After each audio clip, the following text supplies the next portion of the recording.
empezar porque tenemos un tema muy interesante hoy.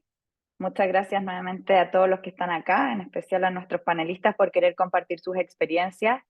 Y como lo decíamos en la invitación, ya hace 5 días se hace efectiva la ley de delitos económicos para las personas jurídicas, lo que ha tenido a muchos de ustedes y en general a las empresas trabajando por actualizar sus programas de compliance. Hemos pasado por distintas etapas de ver cómo estos más de 200 delitos que se nos venían encima, a irlos desglosando, a ver cómo nos aplicaban, a ir modificando las distintas matrices de riesgo. Y esto nos ha llevado a, a un tiempo muy intenso. Estoy segura que todos los que están acá están esperando con ansias que venga el 18 para poder tener unos días de descanso, incluyéndome. Y por lo mismo, quisimos compartir estas experiencias porque sabemos que todavía hay muchas preguntas, sabemos que hay empresas que están en distintas etapas y quisimos traer a este webinar y poder compartir en una segunda versión, porque ya habíamos hecho una primera versión para poder compartir experiencias, pero en una segunda versión la experiencia práctica en la implementación de la ley de delitos económicos.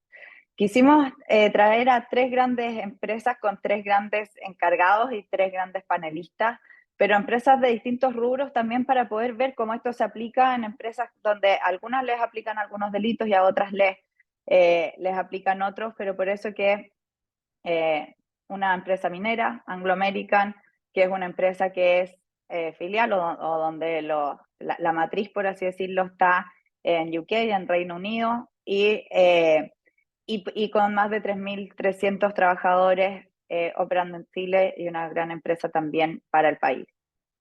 También Aguas Andinas, que es una empresa de servicio sanitario, también con más de 160 años de historia, esencial para nuestro país, con más de 2.000 trabajadores. Y AFP Habitat, del rubro financiero, también la empresa de mayor tamaño de fondos de pensiones de Chile, con más de 1.500 colaboradores, una empresa chilena, pero también con capitales estadounidenses. Por lo tanto, también es interesante cómo conversa eso y cómo cada uno de nuestros 3 grandes panelistas, Humberto, Francisca y Dagoberto, han ido haciendo frente a esta ley. Es interesante porque también los 3 son de distintas profesiones, lo cual también desmitifica los mitos de que compliance es solo para una profesión. Tenemos a Humberto, que es ingeniero comercial, Francisca, que es abogado, y Dagoberto, que es contador auditor, también con un máster en economía financiera. Como 3 personas completamente de distintas carreras llegaron a hacerse cargo de compliance en sus empresas y cómo han ido enfrentando estos temas. Para hacerlo muy práctico, le hemos pedido a Humberto que nos hable más principalmente sobre la construcción de la matriz de riesgo y cómo lo hicieron, para ver, sobre todo en una minera donde le aplican muchos de los delitos ambientales. A Francisca también que nos cuente cómo lo están haciendo con las políticas, desde la gobernanza de la empresa, desde el gobierno corporativo, todo el cambio de políticas, también los sujetos responsables, cómo se han organizado internamente. Y a Dagoberto que nos pueda contar también desde la industria financiera cómo se ve, dado que los delitos económicos, ambientales en la práctica no les aplican, y también un doble clic en los delitos informáticos que sí pasan a ser muy relevantes también para la industria y para la empresa. Así que, para no quitarles más tiempo, los dejo con nuestros destacados panelistas, con Humberto, Francisca y Dagoberto. Vamos a ir en ese orden.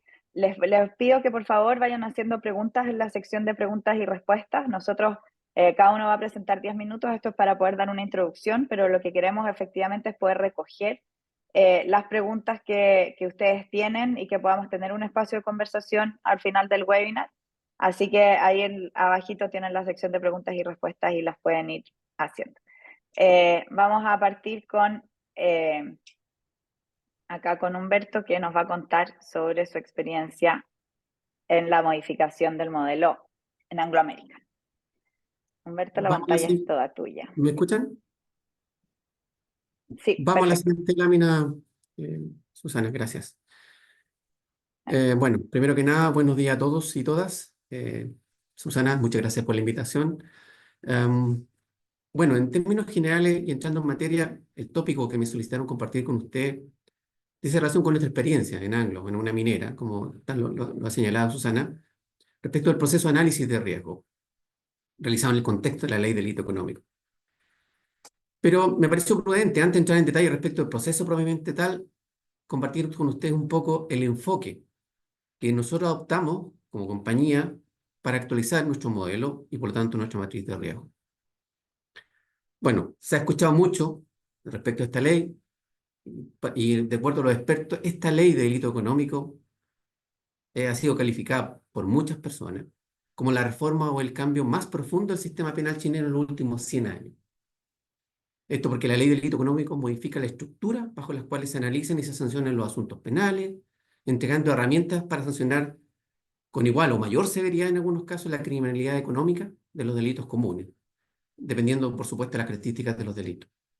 Dado lo anterior, este cambio importante, tal como lo señalan la mayoría de los expertos, este cambio nosotros, producto de la publicación de la ley, nosotros, una forma de implementarla de forma rápida y efectiva es que definimos un enfoque metodológico de la gestión del cambio, como un proyecto. Sobre todo porque detrás de este cambio estamos las personas y las personas necesitamos alguna guía y comportamientos que debemos de alguna manera direccionar. La gestión del cambio es un enfoque estructurado que permite a las organizaciones movernos de una situación a otra situación que es la deseada. Normalmente este tipo de enfoque se ha utilizado en la implementación de proyectos complejos donde normalmente las personas son elementos clave del éxito de esta implementación. Y por lo tanto, en este contexto, la ley de delito económico, de acuerdo a nuestro parecer, se ajustaba perfectamente a este enfoque metodológico. En este sentido, definimos tres grandes áreas de actividades. Una que tenía que ver con la comunicación, concientización y preparación del plan. Otro que tenía que ver con la capacitación y actualización y actividades propias de la actualización del modelo, así como también la implementación y posterior seguimiento. En este sentido, cuando nosotros hablamos de la preparación del ambiente, de la comunicación e información, algunas actividades que nosotros realizamos fue comunicaciones regulares a través de distintos medios. Hicimos muchas sesiones y trabajos de concientización. Todo lo anterior preparándonos para estas sesiones de concientización a todo nivel, desde el dueño de proceso, los operadores, los liderazgos, distintos gerentes, directorio, comité ejecutivo, a todo nivel. Estas comunicaciones y estas sesiones de concientización nos permiten de alguna u otra manera determinar la sensibilidad de la organización respecto del cambio. Por lo tanto, eso fue súper relevante. Y esto finalmente nos permitió identificar los procesos clave, los usuarios clave y preparar efectivamente la agenda de implementación de nuestro modelo. Una vez que ya definimos esto, por supuesto definimos los recursos y un tema relevante fue ¿cómo lo hacemos? Recursos propios, recursos externos, un mix. Finalmente fue un mix, pero principalmente de carácter interno. Nosotros creíamos que efectivamente teníamos el conocimiento de nuestro negocio, de nuestras particularidades y por lo tanto podíamos evaluar de mejor manera los impactos de este cambio y el análisis de riesgo propiamente tal. Pero antes de entrar en materia, nosotros capacitamos a todos los grupos de interés, general, desde el directorio hasta los operadores. Solamente mencionar, hicimos entre 17 y 20 sesiones de trabajo de talleres de capacitación, en algunos de carácter muy general, en otros muy específicos, involucrando alrededor de 450 personas, el 80% de la supervisión de nuestra compañía. Y una vez que la organización estaba sensibilizada y efectivamente capacitada, hicimos los análisis de riesgo. Cada 15 días hacíamos análisis de riesgo, más de 70 participantes, normalmente grupos pequeños, que nos permitieron desde octubre del año 2023 hasta ahora completar el proceso. Y posteriormente, el último grupo de actividades dice relación con la implementación y seguimiento del modelo, donde los informes de progreso, elaborar probablemente la actualización del modelo y distintas líneas de seguimiento de esta actualización, fue lo que implementamos. Eso es como proceso en términos generales. Susana, si me ayudas. Como análisis de riesgo propiamente tal, nosotros definimos 5 grandes áreas de trabajo. Primero, nos dedicamos, focalizamos a identificar los riesgos, vale decir, los delitos, los categorizamos, vimos los distintos escenarios cuáles podían ser aplicables a nuestra organización, después los calificamos en base a las probabilidades de consecuencia y determinamos qué tan severos podían ser para nuestro negocio. Junto con este proceso y en el mismo proceso identificamos las medidas de mitigación actuales o controles actuales que teníamos, así como también, si teníamos alguna brecha, cuáles eran los nuevos controles que debíamos implementar y posteriormente la revisión, aprobación de todo este análisis de riesgo y por lo tanto el seguimiento de los controles ahí establecidos. Algunas características de este proceso. Sin lugar a dudas, este trabajo fue hecho por un equipo multidisciplinario, de todas las áreas, sin excepción. Empezamos con una identificación de los delitos aplicables con un juicio experto, empezamos con un cierto número, de los 230 que contenía la ley, llegamos a 158, con eso empezamos. Hicimos múltiples sesiones de trabajo, identificamos los escenarios que podrían de alguna manera configurar a un riesgo para nosotros. Evaluamos en base a la probabilidad de consecuencia de los mismos, identificamos, como ya les mencioné anteriormente, las medidas de control que teníamos actualmente, identificamos las brechas, en algunos casos, y los controles adicionales que requeríamos, y definimos responsables y plazos también para ejecutarlo. Y como parte final de este proceso, sin lugar a dudas, la revisión y aprobación de los análisis de riesgo por parte de los sujetos responsables, porque fue producto de este trabajo también que identificamos, de acuerdo al área de expertise de las personas, cuáles podían ayudarnos o nos podían ayudar a nosotros, los oficiales de cumplimiento, a hacerle seguimiento a los controles. Identificamos la necesidad de en qué áreas debíamos tener monitoreo de los controles de segunda y tercera línea, y finalmente fue el reporte a la administración. Esto es como proceso. Y como resultado, la siguiente lámina, Susana, por favor. Como resultado, quería compartir con ustedes que esta categorización y caracterización de los delitos, de acuerdo a nuestra giro, de acuerdo a las actividades que nosotros realizamos, empezamos con 158 delitos aplicables, finalmente terminamos 121. Los categorizamos de la manera que ustedes los pueden ver, en términos de fraude, corrupción, de ciberseguridad, libre competencia, evasión fiscal, del punto de vista de seguridad social, delitos ambientales, propiedad intelectual, delitos electorales, corporativos y de trabajo y asociado a la integridad física. 121 delitos aplicables a nuestra compañía, una compañía minera, donde el fraude y corrupción económica, los delitos ambientales y los de evasión fiscal concentran aproximadamente el 60% de nuestros delitos aplicables. ¿Cómo lo evaluamos? Nosotros utilizamos, en Anglo tenemos una matriz de 5x5, con 5 probabilidades de ocurrencia y de consecuencia. De acuerdo a esa probabilidad, nosotros tenemos definido cuáles podían ser de riesgo insignificante, menor, moderado o alto. Solamente como mencionar que dentro de los 121 delitos aplicables, principalmente en nuestra compañía, alrededor del 6% de estos efectivamente tuvieron una calificación de alta o significativa del punto de vista del riesgo. Pero lo importante no fue solamente tener este rating, sino que más bien, bueno, por cada uno de los delitos, nosotros los describimos, identificamos los escenarios, todas las opciones que nosotros visualizamos de acuerdo a los grupos de trabajo y la visión experta y el conocimiento de nuestro negocio, entre los cuales se podía configurar estos delitos. Identificamos los controles actuales, la probabilidad de consecuencia, la calificación, y a su vez, cuando identificamos brechas, qué controles debíamos implicar o adoptar en forma complementaria. Y así como identificamos los controles necesarios, los responsables y los planes de ejecución. Este fue el proceso y el resultado que nosotros obtuvimos de nuestro análisis. Y por supuesto, en lo que es el reporteo y monitoreo, vino después de todo este proceso la aprobación y difusión, seguimiento de los planes de acción, sobre todo porque en aquellas áreas que necesitamos implementar nuevos controles, identificamos los controles de segunda línea que íbamos a empezar a hacer, así como también el monitoreo por la tercera línea, y por supuesto después lo que es normal en todo proceso continuo de mejora, los ajustes al modelo, los ajustes a la matriz de riesgo y la reportabilidad al comité ejecutivo y directorio. Este es un proceso que nosotros al menos esperamos hacer en forma anual, y este es un poco lo que yo quería compartir con ustedes respecto del enfoque metodológico y de los resultados que nosotros tuvimos en esta área de trabajo. Susana, creo que estuve justo a tiempo, así que estoy listo por mi lado. ¿Estás en mute? Muchas gracias, Humberto. Muy interesante. Gracias por compartir esto que en el fondo parece simple en 3 diapositivas, pero es un trabajo de mucho tiempo y se nota el esfuerzo también que se le ha puesto y exactamente los 10 minutos, así que muchas gracias. Ahora dejo con ustedes a Francisca Blanc de Aguas Andinas para que nos pueda también compartir su experiencia. Muy buenos días. Muchas gracias, Susana, por la invitación.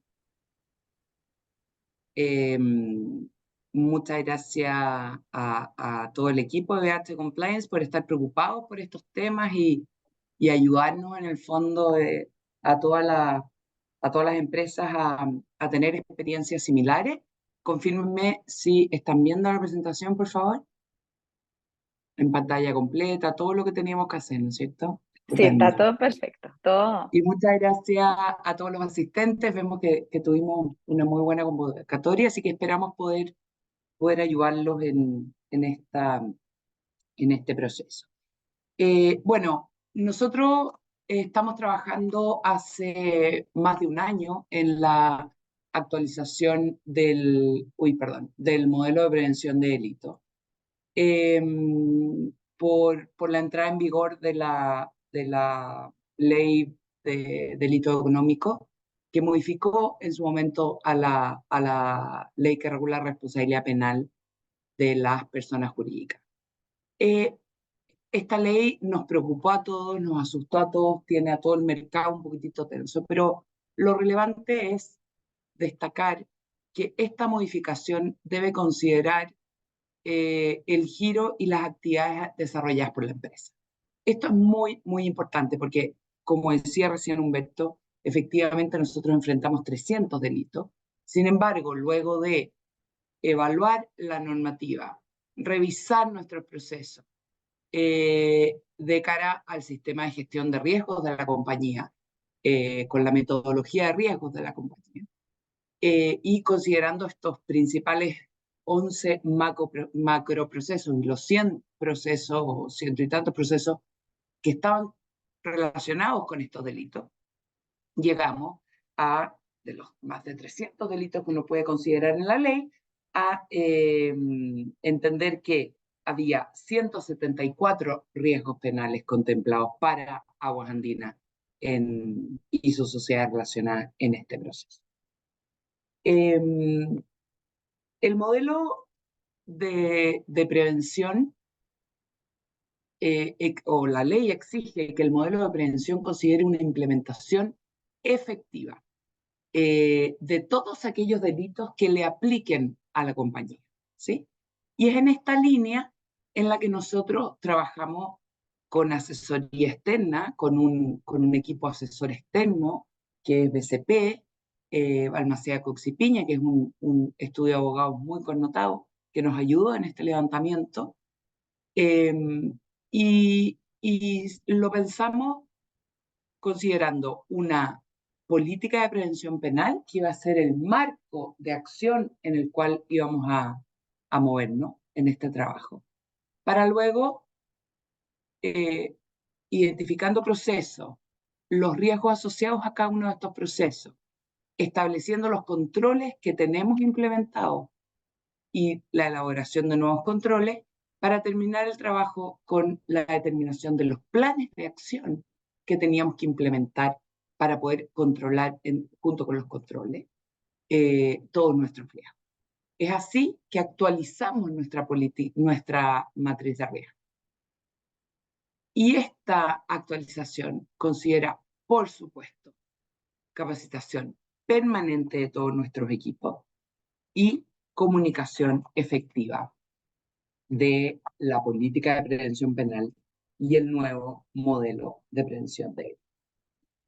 Todo este trabajo es un trabajo permanente, es un trabajo que no termina el 1 de septiembre o el X de agosto en el que el directorio de la compañía adoptó los acuerdos en los que modificamos el modelo y aprobamos la política de prevención penal, sino que la verdad es que este trabajo es el kickoff para lo que viene hoy, que es la efectiva implementación del modelo de prevención de delitos, como les decía, en función de los delitos que apliquen a la compañía.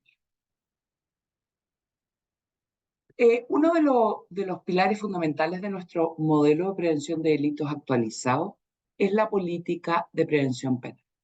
Esta política fue aprobada por el directorio de agosto pasado y incorpora todas las adecuaciones requeridas por los cambios introducidos en la ley 20.393 por la ley de delito económico. El modelo anterior, o el modelo que en general las compañías teníamos hasta antes de la entrada en vigencia de esta nueva normativa, consideraba la referencia a cada uno de los delitos que eran aplicables a las distintas empresas. Hoy día esto es imposible. Yo no puedo en un modelo hacer referencia explícita a cada uno de los 170 y tantos delitos que les dije que nos aplicaban en nuestro caso, en función de los procesos y del negocio que la compañía desarrolla. Es por eso que lo que hicimos fue, en nuestra política de prevención penal, considerar un anexo en el que se contemplan los delitos que nos aplican de la ley 20.393. Pero así como de los temas más relevantes para nosotros de esta política, es la referencia expresa al liderazgo y compromiso de la alta administración en la implementación de nuestro modelo. Y es por eso que esta política asigna roles específicos y responsabilidades determinadas a los distintos miembros de la organización, desde el directorio hasta cada uno de los trabajadores de la compañía. Por supuesto, poniendo un enfoque más relevante en el directorio, la gerencia general, el encargado de prevención de delitos, por supuesto, cuyo cargo fue redefinido, repensado, evaluado, los responsables de controles y el Comité de Integridad y Cumplimiento, que es una institución dentro de la organización que es la que lidera todos estos aspectos de compliance. Los responsables de controles, que son en el fondo los brazos armados del encargado de prevención penal, son quienes deben velar por la aplicación de los procedimientos y protocolos establecidos por la compañía para prevenir y detectar conductas delictivas. La compañía tiene establecido una serie de procedimientos y protocolos y quienes deben velar en el día a día de la mano de los dueños del proceso son los responsables de controles, quienes tienen, por supuesto, que contar con adecuada independencia, facultades de dirección y supervisión, acceso directo a la administración para poder informar de las medidas y planes que es necesario implementar para cumplir con este cometido. Deben contar con los medios necesarios y por supuesto que, como les decía, en nuestra política de prevención penal tienen responsabilidades definidas. En términos muy generales, hemos asignado distintos macroprocesos a ciertos encargados de controles, que como ven ustedes aquí en esta lámina, tienen directa relación con la gestión del proceso de que se trata, ¿sí? Esto sin perjuicio del rol muy relevante que mantiene el encargado de prevención de delitos, que sin perjuicio de dejar de ser una exigencia de nuestro modelo, de los modelos en general, nosotros hemos decidido mantenerlo como una figura articuladora de la función de cumplimiento. Es muy importante que haya alguien que tenga un rol de liderazgo en este proceso y que se coordine con los que hemos denominado responsables de control. Por supuesto que el encargado el encargado de prevención de delitos tiene también funciones predefinidas en nuestra política de prevención. Y por supuesto que requiere que el directorio le haya otorgado suficiente independencia y los recursos necesarios para el ejercicio del cargo. Y para terminar, sin perjuicio que la ley sustituyó estas certificaciones, ¿no es cierto?, por entidades autorizadas, por una evaluación periódica por parte de un tercero independiente, nosotros consideramos que es fundamental mantener esta evaluación por parte de un tercero, que sea una evaluación permanente al callo de seguimiento constante a la gestión en materia de cumplimiento por parte de la compañía. Esto como una primera aproximación para darle el paso al siguiente panelista y poder pasar luego a la conversación sobre estas materias que les hemos pedido. Muchas gracias. Muchas gracias, Francisca, muy interesante, y también ya han llegado varias preguntas que vamos a ir contestando después, pero gracias por poder compartirnos también cómo lo han hecho con los distintos responsables. Ahí vamos a profundizar un poco.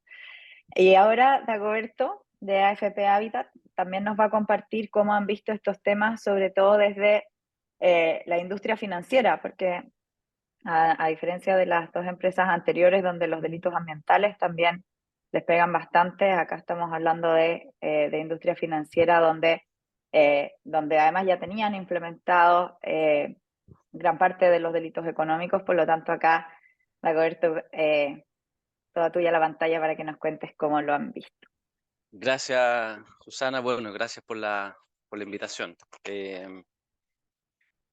Tengo una agenda, 5 puntos, no me voy a profundizar mucho, así que no se preocupen, no son muchas slides. Partir con algunas condiciones de base que tienen que ver con el giro. Como única empresa financiera de la presentación, partir con algunos temas que son relevantes, yo creo, entender en este caso. El giro propiamente tal de una FP, como dice ahí, involucra muchos procesos, ¿ya? Hay muchos procesos que son complejos dentro de esto que se han venido realizando durante todo el tiempo y han venido complejizándose en los últimos años, ¿ya? Tenemos muchos cálculos, límites de inversión, pagamos muchas pensiones, somos la empresa que paga, si nosotros fuéramos un empleador, pagamos 200.000, 300.000 pensiones o liquidaciones de sueldo, ¿ya? Que vendrían siendo pensiones al mes, ¿ya? Tenemos que hacer muchos cálculos complejos, tenemos un regulador que también está súper presente, ¿ya? Se entiende, por cierto, porque es una industria súper regulada. Yo trabajé en banco en mis vidas pasadas y yo pensaba que los bancos eran regulados. No, la AFP es mucho más regulada que un banco y se entiende, ¿cierto? Por el rol y por la naturaleza de nuestro giro, ¿ya? Tenemos altos volúmenes de operación. Cuando uno tiene 1,8 millones de afiliados, obviamente el nivel es importante de transacciones. Están transaccionando por múltiples canales, ¿cierto? Y una industria también que, como dice ahí, con sucesivas propuestas de reforma, no solamente la reforma, en los últimos 3 años, los últimos 3 gobiernos, tenemos de hecho un en curso, ha habido varios intentos de reforma y también hemos tenido proyectos súper importantes. Nos han puesto a prueba en cosas como por ejemplo los retiros, los 3 últimos retiros en pandemia, ¿cierto? Proyectos que tenemos que sacar con muy poco tiempo y con muy poca preparación y que tenemos que hacerlo bien, por cierto, ¿sí? Eso por el lado entonces de la industria. Ustedes comprenderán en ese sentido que el riesgo reputacional es muy grande. Salimos casi todos los días en los diarios, así que es un tema que hay que tener súper presente. Lo bueno sí que tenemos sí como industria una experiencia y como empresa experiencia con altos estándares de inversiones. Por lo tanto, todos los delitos que tenían que ver con temas de inversiones ya teníamos un dominio importante. Obviamente un compromiso súper alto del directorio. También tener en cuenta que en el caso mío como encargado de prevención de delito también tengo a cargo la auditoría interna, por lo tanto hay una sinergia importante. Como encargado de prevención, perdón, soy segunda línea de defensa, pero como contralor me saco el sombrero y me pongo, ¿cierto? Este sombrero de tercera línea, ¿ya? Auditoría interna. Y también respecto de la compañía, una matriz en donde una matriz de riesgo en donde nosotros no inventamos la rueda, no la hacemos más difícil, ocupamos la misma matriz, utilizamos la misma matriz que utiliza la compañía para hacer la gestión de los riesgos operacionales. Entonces ahí no le metemos mucho más complejidad al tema, ¿ya? Respecto de entonces los delitos informáticos, me pidieron hacer un pequeño zoom. Bueno, partimos primero con una decisión que fue importante para nosotros, que fue llegar a esta fecha, llegar a septiembre con estos delitos informáticos certificados, ¿ya? Con un estándar, con esto probado, con esto evaluado, y por lo tanto eso significó eh, un trabajo súper colaborativo con el área de compliance, con el otro área de compliance que está en la compañía, con el área de la fiscalía, con el área de riesgo y también con el área de tecnología, ¿ya? Partir también diciendo que en este tipo de cosas, estos delitos informáticos eran delitos nuevos, ¿cierto? No existían en la legislación, y para eso entonces decidimos contratar expertos. Nosotros tomamos abogados expertos en protección de datos que partieron entonces con la capacitación al directorio. Ya capacitando al directorio y a toda la línea directiva. Creemos que es un buen punto de partida partir con el directorio porque de alguna manera se consigue el apoyo y la concientización necesaria para el resto de la compañía. Bien. Eh, Respecto entonces de los análisis, de los delitos, lo que fuimos haciendo acá eh, es tomar primero los delitos y a partir de los delitos ir a ver los procesos, ¿ya? A diferencia de como lo hicimos con los delitos económicos, que partimos por los procesos y después fuimos a los delitos. Tomamos estos 8 delitos informáticos y fuimos a ver en qué procesos lo podíamos encontrar y al final nos encontramos con la sorpresa de que el delito informático uno no lo aloca necesariamente en un proceso, ¿no? El delito informático puede ser cometido, por cierto, por una persona que puede estar en tecnología, uno se puede encontrar que hay gente que domina mal los temas, pero eso no es necesariamente así. Uno se puede encontrar con un delito que puede ser cometido por una persona de un proceso que no es tecnológico y obviamente eso puede afectar la responsabilidad penal, ¿ya? Eh, ¿Cuáles son los temas que nos llamaron la atención en este punto? Yo creo que es necesario compartir. El riesgo de la comisión de un delito informático es necesariamente que un colaborador cometa este delito afectando a terceros, ¿ya? Que puede ser un afiliado, nuestro cliente, competencia o incluso reguladores, ¿ya? Esto cambia de alguna manera la mirada tradicional. Siempre pensamos que los riesgos tecnológicos estaban pensados como que alguien externo nos ataque. Y por lo tanto, toda la lógica o el paradigma de gestión estaba puesta en poner las protecciones, poner muros, que el perímetro, cómo nos protegemos desde afuera. En esta mirada, el delito informático es cómo nos protegemos de alguien que está dentro de la compañía, o también puede ser incluso un proveedor. ¿Ya? Eso es un tema que es importante cambiar ese paradigma en este punto.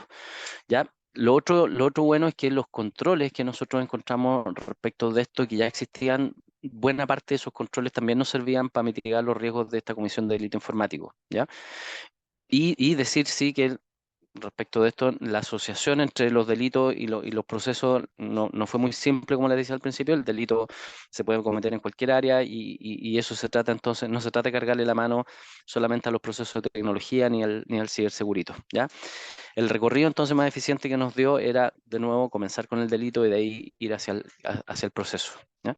Respecto a la matriz de riesgo, lo que está abajo, una distinción importante entre los controles técnicos, cuáles son los controles técnicos entendidos por no sé, el firewall, el anti-malware, el DLP, todos estos controles que ayudan, ¿cierto?, a mitigar estos riesgos, pero también cuando el control técnico queda corto hay que ir a ver entonces cuál es el control del proceso, como el proceso, la segregación de funciones, cosas en las cuales obviamente ya tenemos una preparación y después de eso también tener en cuenta cuáles son los mitigantes, ya cláusulas contractuales, código de ética, reglamento interno, ¿ya?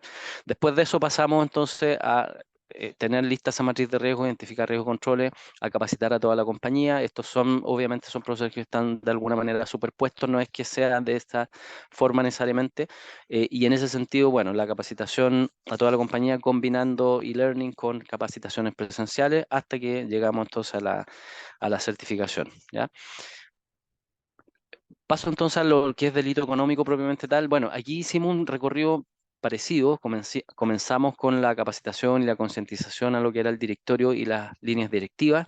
También tomamos asesores con skills penales, que de alguna manera creemos que es importante en este punto, eh, porque obviamente el hecho de incorporar nuevos delitos al modelo hacía ver que no, había delitos obviamente que no conocíamos, si bien la ley de delito económico para nosotros no significó un aumento, significó un aumento importante en los delitos, pero los delitos que se agregaron no eran delitos nuevos, ya existían dentro del Código Penal, ¿ya? Pero obviamente eran delitos algunos de ellos que no dominábamos.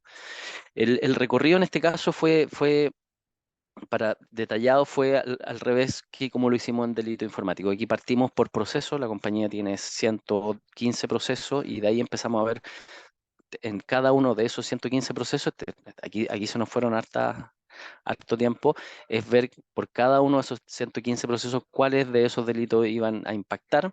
Obviamente este trabajo lo hicimos en conjunto, por cierto, con las áreas, la primera línea, el área de riesgo, también con el área de compliance y con nuestros asesores, hasta que llegamos entonces a una matriz de riesgo en donde pudimos, ¿cierto?, incorporar toda la hipótesis de delito en función de este cruce, proceso versus delito. Después, sí, o por cierto, y súper importante, la capacitación a toda la compañía, también combinando e-learning con presencial a grupos de interés. Y lo que viene entonces en proceso, esto lo tengo ahí, pero todavía no está concluido, es que comencemos ya con el proceso de certificación y después el tema del monitoreo. Quiero hacer una pequeña mención respecto a los delitos que están aplicables al modelo y voy a partir por lo que nosotros denominamos las joyas de la corona. Nosotros en la FP tenemos dos joyas de la corona. Primero son los activos administrados, ¿ya? 49 billones de dólares son los montos que están administrados en eso. Ustedes comprenderán que son montos muy importantes y respecto de eso, los delitos que nosotros identificamos que ya venían de antes, que ya tenemos un dominio, ahí están, administración desleal, súper importante, conflictos de interés, ya está, son delitos que ya están tipificados en el DL 3500, que es la ley que nos rige, todos los delitos asociados a la información privilegiada, apropiación indebida, la negociación incompatible, o sea, todo el resguardo de estas inversiones, ¿cierto?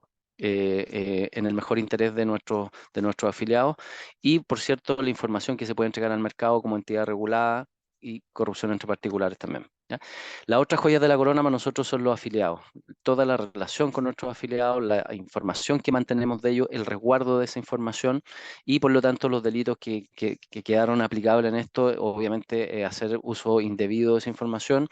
Los delitos informáticos, si bien son transversales, podrían, cierto, también afectar esa relación con nuestros afiliados y delitos asociados a estafa, otras cosas en donde tengamos algún malentendimiento o derechamente alguna conducta delictual con nuestros afiliados.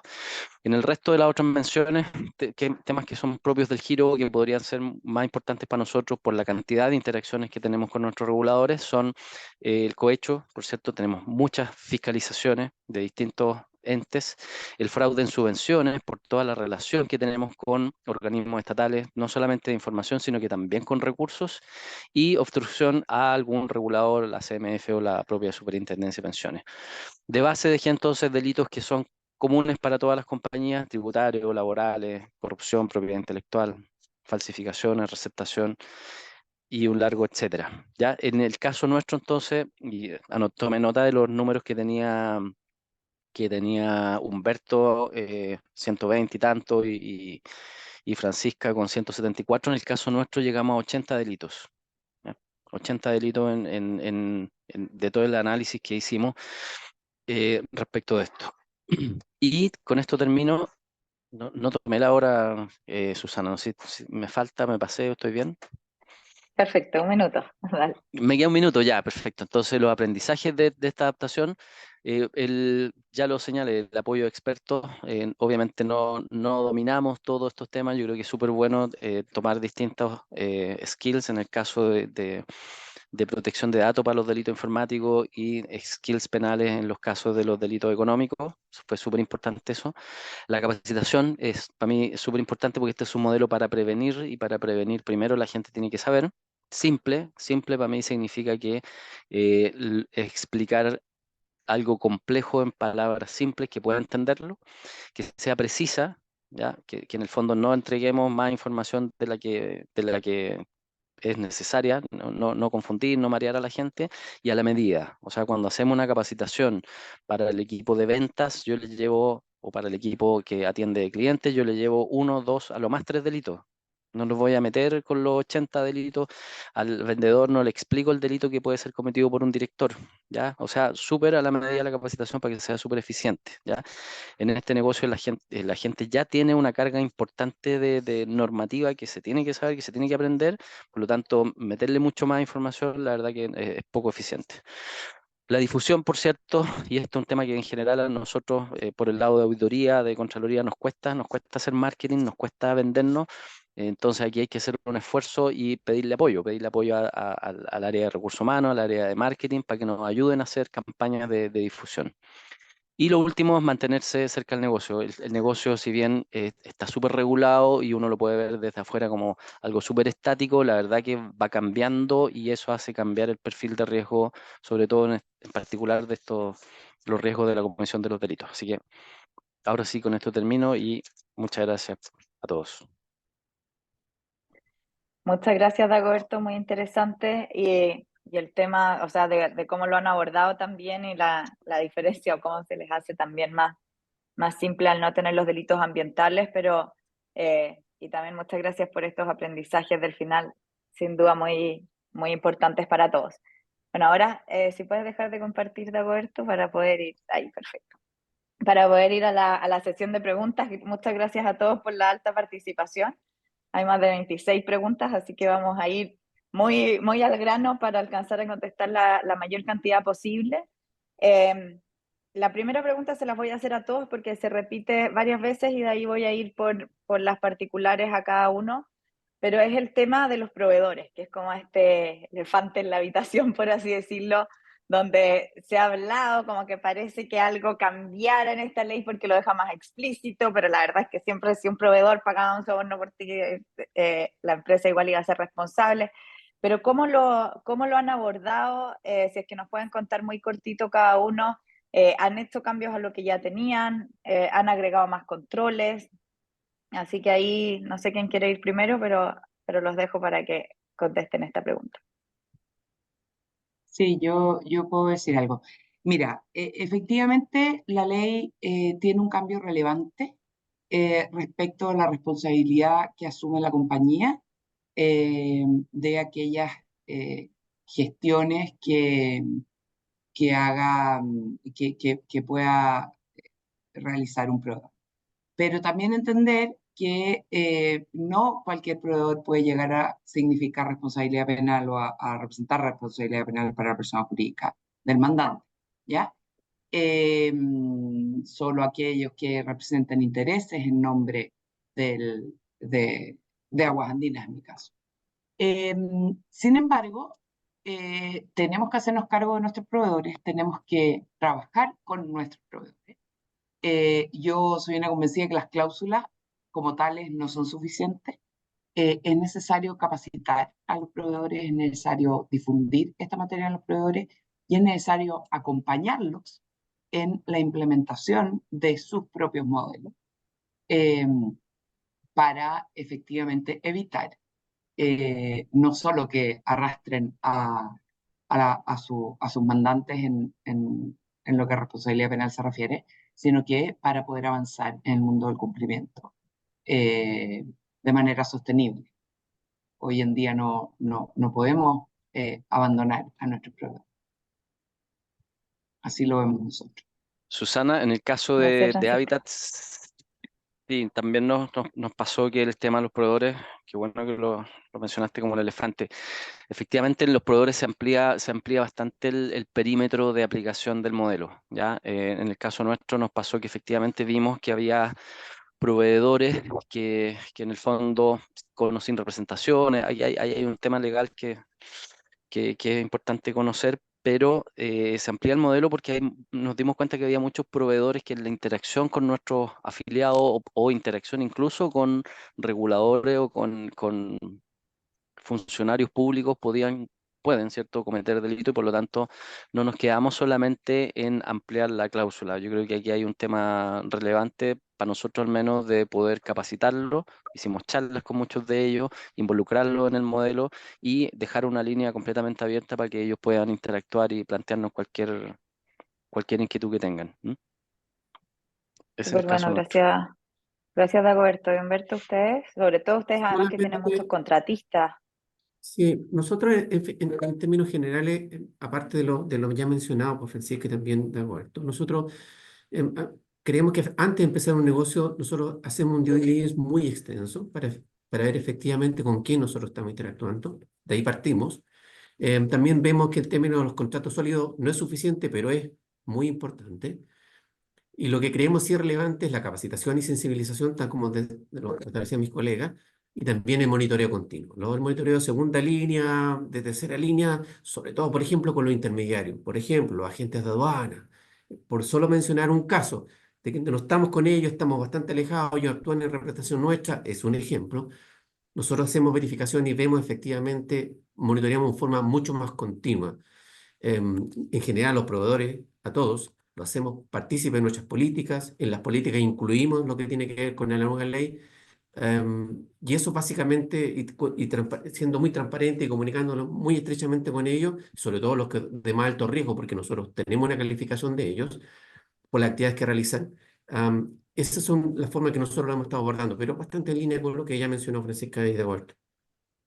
Súper importante, muchas gracias. O sea, acá queda en evidencia que es mucho más allá que el contrato de trabajo. Efectivamente, se requieren controles claros, como también el due diligence y un monitoreo continuo, como decía Humberto, pero también es importante capacitarlos y involucrarlos. O sea, y acá, esto ya es mi opinión personal, pero también las grandes empresas también tienen un rol importante con las empresas más pequeñas, donde es verdad que acá estamos hablando entre grandes empresas con recursos para implementar esto, con profesionales muy expertos, con grandes currículum a cargo del área, pero efectivamente yo creo que en nuestro país tenemos un desafío también de involucrar a las empresas más pequeñas y mi gran susto es que se terminen quedando fuera, no solo por un tema de Chile, sino que también por un tema global, donde se ponen tantas exigencias que después, bueno, ¿cómo estas empresas se suben al carro? Como puede pasar sobre todo con temas de ciberseguridad, que también son más caros de implementar, etcétera. Así que muchas gracias y muy bueno que los estén involucrando porque también se empieza a generar el círculo virtuoso a través de las mismas medidas que ustedes están haciendo y luego sus proveedores lo hacen con los de ellos y así. Así que muchas gracias. Ahora vamos a ir con unas preguntas concretas y ahí vamos avanzando, pero Humberto, acá te preguntan directamente cómo realizaron el plan de seguimiento y monitoreo de los controles asociados. ¿Lo realiza la tercera línea? ¿Y cuál es el rol del compliance en los planes de acción y monitoreo de los controles? Gracias por la pregunta, entiendo que la hizo Valentina. Básicamente, son tres grandes áreas de gestión. Nosotros, al definir los sujetos responsables, le entregamos los controles y ella tiene de acuerdo a su propia calificación, nos informa a nosotros, en este caso al oficial de cumplimiento, el estado de cumplimiento de los controles, en forma, un self-assessment, por así, de acuerdo a su autoevaluación. Primera línea de acción. Segunda línea de acción. En forma independiente, mi equipo de cumplimiento vamos y verificamos y obtenemos evidencia de la ejecución de esos controles. Segunda línea de defensa. Y tercero, nuestro auditor independiente va y nos va a pedir pruebas efectivamente de la ejecución de los controles y el estado de los controles. Entonces, tres líneas de acción. La propia evaluación que hace el sujeto responsable, nosotros hacemos una segunda verificación, obtenemos evidencia de cómo están funcionando los controles, y la tercera línea es la independiente para efecto de efectivamente ninguna parte involucrada de alguna manera se esté de alguna manera poniendo una venda de los ojos para el estado del arte respecto del riesgo. Básicamente esas tres líneas de acción es la que nosotros hemos definido para el seguimiento. Y nosotros como cumplimiento verificamos efectivamente, somos los coordinadores y verificadores de estos controles, digamos. Básicamente eso, Susana, por mi parte. Muchas gracias, Humberto. A Francisca, acá a ti te preguntan cómo pueden convivir la ley 20.393 con la 21.595. En el fondo dicen por eso que ahí quedó en el área jurídica el cumplimiento, a dónde debería quedar, y después tiene relación también con las preguntas que le hacen a Dagoberto, así que vamos con esta y de ahí voy con la de Dagoberto. Sí, nosotros, todo el equipo de cumplimiento, la dirección, la gerencia de cumplimiento está incorporada en la Dirección de Asuntos Legales. Yo formo parte de la Dirección de Asuntos Legales, soy abogado y estamos, todos los aspectos de cumplimiento están a mi cargo, ahora junto con los responsables de control, pero en la Dirección de Asuntos Legales, en la fiscalía. Pero es interesante porque no hay una receta mágica, no es que tiene que estar ahí o puede estar en el área de auditoría. Y ahí me voy con las preguntas que ahí tiene varias de Dagoberto, donde le dicen cómo es ser auditor y también compliance officer. Acá estoy tratando de encontrar alguna ¿Cómo es ser concreta ambas cosas? pero bueno, ese era el Claro. resumen de varias preguntas que habían por ahí. Eso significa harta pega, primero. No, a ver, sí, vi varias preguntas asociadas al tema del conflicto de interés. Efectivamente hay un conflicto de interés porque por una parte se hace compliance, ¿cierto? Como encargado de prevención del delito y por otra parte se hace auditoría, ¿ya?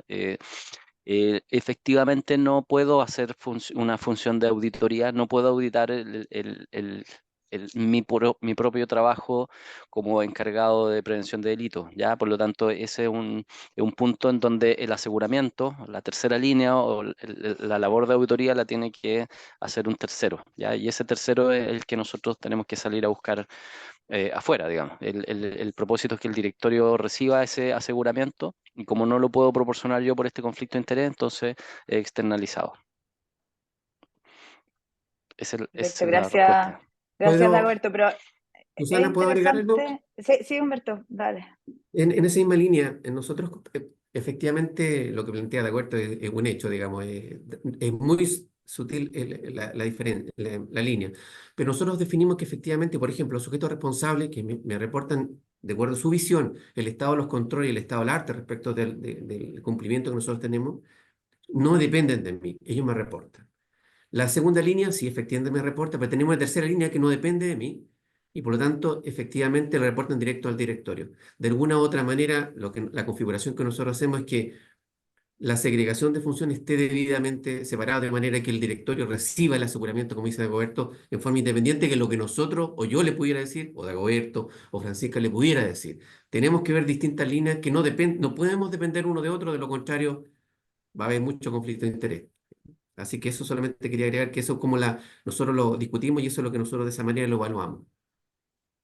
Gracias, Humberto, pero por eso esto también deja claro que no hay una receta mágica. Y ahí quiero ir a otra pregunta que también se ha repetido bastante, pero que es el mismo tema de los sujetos responsables. O sea, ¿cómo se determina quién puede ser sujeto responsable? Francisca ya explicó en el caso de ellos, donde habían puesto a distintas personas que igual siguen reportando a Francisca, por así decirlo, hay un gran compliance officer, pero por el mismo tema que es muy difícil tener sujetos responsables, o sea, muchos que tengan la independencia. O sea, acá esta receta que se dio de auditoría, recuerden que la ley 20.393 decía que el compliance officer podía ser el auditor interno, como tratando de buscar la persona con más independencia dentro de la empresa y por eso que termina cayendo en estos cargos. Pero, ¿qué opinan ustedes de los sujetos responsables y más allá de lo que comentó Francisca? ¿Quiénes son las personas para ser idóneamente estos sujetos responsables, más allá que ustedes como el gran compliance officer de la empresa? En el caso, Susana, perdona, en el caso de nosotros, la reflexión fue la siguiente. Lo que solicita la ley es un sujeto responsable en la ejecución de los protocolos y controles, ¿ya? Y cuando uno ve eso, aparte de los otros requisitos, que deben ser personas con facultades de administración, que es cierto que tengan acceso directo a la administración, al final uno piensa que lo que estamos enfrente o lo que está solicitando el legislador en este punto es que exista una persona que diga yo soy el que aplico el control, ¿ya? No es la persona que está encargado de gestionar el modelo, no es la persona que tiene que entregar aseguramiento. O sea, para nosotros la reflexión que se dio, e incluso se produjo una discusión que fue bien interesante, era que este encargado no puede ser otro que el dueño de ese proceso, que el dueño de ese control, así como también es dueño de los riesgos operacionales, de los riesgos tecnológicos, de los riesgos financieros. También aquí tiene que hacerse dueño, como dueño de ese proceso, tiene que hacerse dueño de los riesgos de la comisión del delito. Ahí, en ese sentido, ese encargado de la ejecución quedó siendo al final niveles gerenciales, por cierto, y ellos quedaron formalmente designados como encargados de la ejecución de sus protocolos y controles. No sé si fue el mismo caso Gracias, de Francisca, Humberto. Muy Roberto. O sea, similar, nosotros como... Ah, perdón, Humberto. no, muy similar, disculpa, Francisca, muy similar de Dagoberto. Nosotros también hicimos el mismo ejercicio, el mismo análisis. Nos fuimos a buscar a un sujeto responsable que no era dueño del control o que dentro de sus funciones tenía, en términos generales, controlar muchas de las áreas que están establecidas y que están asociadas a estos delitos. No fue tan difícil, de hecho lo revisamos, por cierto, igual que de acuerdo, niveles gerenciales, fue discutido en el directorio, fue discutido en el comité ejecutivo, pero normalmente los nombres no tuvieron mucha discusión. Eso fue, por lo menos, facilitó en nuestro caso mucho la situación, pero en función de quién era dueño de los controles, dónde está radicada. Básicamente eso fue lo relevante, y el área de expertise, por supuesto.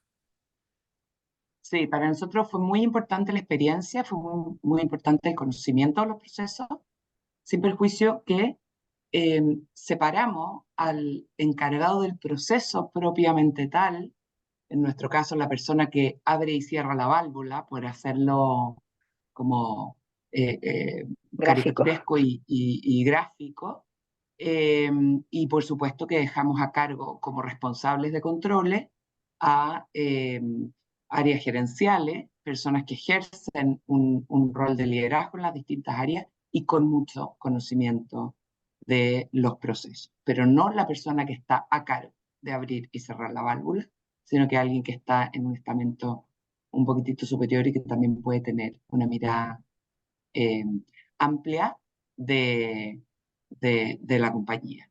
Eh, y es muy importante también entender que cuando la ley habla de adecuada independencia, es adecuada independencia. Ninguno de nosotros somos, hay muy poca gente que es independiente absolutamente. Somos todos miembros de una organización, somos todos empleados de la compañía. En consecuencia, esa adecuada independencia es a la que hay que apuntar. Muchas gracias a los tres. Efectivamente, esto deja, o sea, los sujetos responsables dan la oportunidad de demostrar gráficamente que compliance no es el dueño de todos los procesos y si no se está haciendo, no sé, si no se está pagando con la orden de compra, no se puede estar encima y por lo tanto es importante tener responsables, pero pasa ese tema, que esa persona que por mucho que esté arriba del área y todo, la independencia total no la tiene, por eso es interesante cómo van a convivir estos dos puntos, porque si tuviéramos a 10 personas, por así decirlo, con independencia total en la empresa, sería como un poco extraño, porque en el No fondo, ¿quién se existe. hace cargo entonces de que efectivamente ocurra? Así que es interesante cómo se va a dar. Y bueno, y acá ya estamos casi en el tiempo, pero una pregunta que también salió, de claro que tengo el conflicto porque nosotros somos terceros independientes, pero donde preguntaban, bueno, ¿cómo lo van a hacer ahora que no está la certificación y este reglamento supuesto que iba a salir en teoría para los terceros evaluadores independientes que no ha salido y la verdad es que no creo que va a salir en el corto plazo porque para eso alguien se tendría que hacer cargo de esto y claramente la CMF ahora ya se está limpiando las manos y diciendo ya no me corresponde, por lo tanto, ¿qué criterios están usando ustedes para determinar la periodicidad de que los terceros independientes revisen el modelo? ¿Qué aconsejan ustedes también como mejor práctica? En el caso nuestro, vamos a mantener una evaluación permanente realizada por un tercero. La periodicidad yo creo que no puede ser superior a 2 o 3 años. En nuestro caso vamos a optar o a intentar hacer una evaluación anual, pero más que una evaluación anual, yo voto o fomento las evaluaciones, sin perjuicio que el certificado te lo den anualmente, qué sé yo. Yo creo que es fundamental un seguimiento permanente de los modelos, porque volver a encontrártelos una vez al año no es lo eficiente, a mi modo de ver, para un modelo adecuadamente implementado. Gracias, Francisca. De acuerdo, totalmente de acuerdo, tiene que ser un monitoreo continuo. No solamente por el tercero independiente, también para efectos también de la reportabilidad de los sujetos responsables. Nosotros también definimos una periodicidad trimestral en ese caso, y en el caso de nosotros, de las verificaciones de segunda línea, que hay un equipo también, o unas personas dedicadas a eso, también es mensual. O sea, lo importante es constantemente estar revisando los controles y el estado y la verificación de manera de ver si el control hay que modificarlo, mantenerlo, cambiarlo, porque la situación va cambiando día a día y no es estática. Así que de acuerdo también con lo que sugiere Francisca, tiene que ser monitoreo continuo. Gracias, En el Humberto. caso nuestro es lo mismo. Sí, nada adicional que agregar. Y ahí solamente agregar mi granito de arena, pero mucho se espera que el reglamento, esto es sentido común, y en el fondo lo que hay que pensar es qué es lo que va a pensar la Fiscalía, qué es lo que va a pensar el Ministerio Público en el momento que nosotros le tengamos que defender nuestro modelo, no solamente en Chile, sino también afuera, y acá no es que se está inventando la rueda, sino que lo más importante es generar evidencia continua que lo que está escrito se está cumpliendo, porque tener políticas escritas que no se cumplen es dispararse en el pie porque van a ser lo mismo que van a terminar usando para decir, oiga, usted no me diga que no sabía que no podía hacer esto si acá bien lo tenía escrito. Así que eso como mi último granito de arena, ya estamos en el tiempo, que todavía quedaron muchas preguntas sin responder, acá podríamos seguir por mucho tiempo, porque la verdad es que se nota que hay mucha inquietud, pero también es bueno porque las preguntas también de muy buena calidad, en el fondo, y apoyándonos todos. Siempre he dicho que la colusión es mala, pero la colusión es compliance, no me malentiendan, pero de las buenas prácticas, de poder compartir estas buenas prácticas, la verdad es que nos ayuda a todos. Así que muchas gracias, Francisca, Dagoberto y Humberto, por haberse abierto a compartir sus experiencias con temas súper concretos, súper prácticos.